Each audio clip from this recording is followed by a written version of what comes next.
à tous, bienvenue dans cet épisode 2 des tutos de l'association Agir, l'association des agroforestiers de Nouvelle-Calédonie.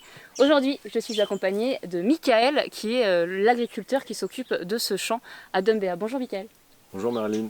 Alors aujourd'hui, on va parler du sol, puisqu'on a vu déjà que nos arbres, on les utilise pour nourrir ce sol, c'est vraiment nos panneaux solaires, et le sol, c'est un peu la batterie du champ.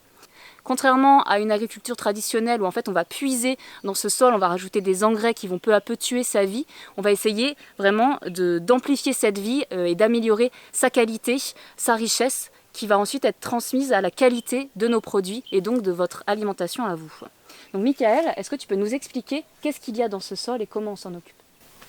Alors, donc le sol pour nous, c'est, comme tu dis, c'est une batterie vivante qui correspond en fait aux panneaux solaires vivantes que sont les plantes. Et alors, dans l'agroforesterie, on a une vision un peu inversée, c'est-à-dire que pour nous, ce sont les plantes qui nourrissent le sol, et non pas le sol qui nourrit les plantes. Mais ça se fait en deux temps, c'est-à-dire qu'on a des plantes qui sont très très efficaces, comme le bananier, l'eucalyptus ou le ricin, que je tiens dans ma main là, qui sont des sols, qui sont des plantes qui vont faire sortir par leurs racines un gâteau, et qui vont aussi fabriquer de la matière organique. Donc là par exemple, je taille mon ricin, je le pose sur le sol. Donc là, je viens nourrir une partie de la vie du sol. Et de l'autre côté, j'ai la racine. Tu vois que j'ai des petits filaments, on verra plus tard, qui sont vraiment collés sur la racine. Ce sont des champignons symbiotiques avec les plantes. Et ma racine, elle est humide, même si ce champ n'est pas irrigué. Et en fait, la vie vient se focaliser sous les racines.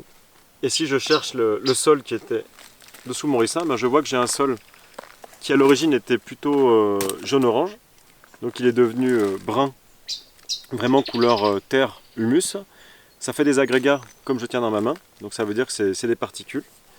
Et ce sol il est bien humide, il n'est pas compact, il est couvert, et c'est pas juste une matière bête. En fait dans ce sol, il y a plein de macro-organismes, micro-organismes, donc les macros c'est ce que tu peux voir à l'œil nu, comme par exemple les vers de terre, les petits trains, sont les mille pattes.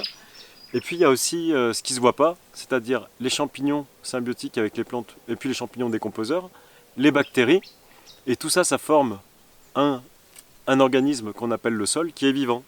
Alors là, tu vois, on l'a bien couvert parce que le sol, il craint la lumière, il est chargé à blocs en minéraux, on lui a mis du basalte, c'est une pierre naturelle en Calédonie qu'on trouve, c'est la roche-mère, souvent appelée poussier. Et puis au démarrage, pour démarrer le moteur qui est la plante, eh bien on lui met un peu de fumier.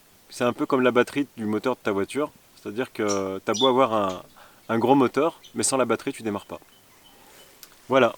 Et donc c'est vraiment le principe de l'agroforesterie, c'est qu'on va nourrir notre sol comme tu l'as si bien rappelé. Tu as parlé de quelque chose de particulier aussi, ces champignons symbiotiques avec les racines des arbres, on les appelle les mycorhizes, et ce sera justement le sujet de notre prochaine vidéo Agir, puisqu'il y a plein de choses à savoir sur ces champignons qui vont vraiment servir notre champ cultivé en agroforesterie. Merci à tous. Merci Michael.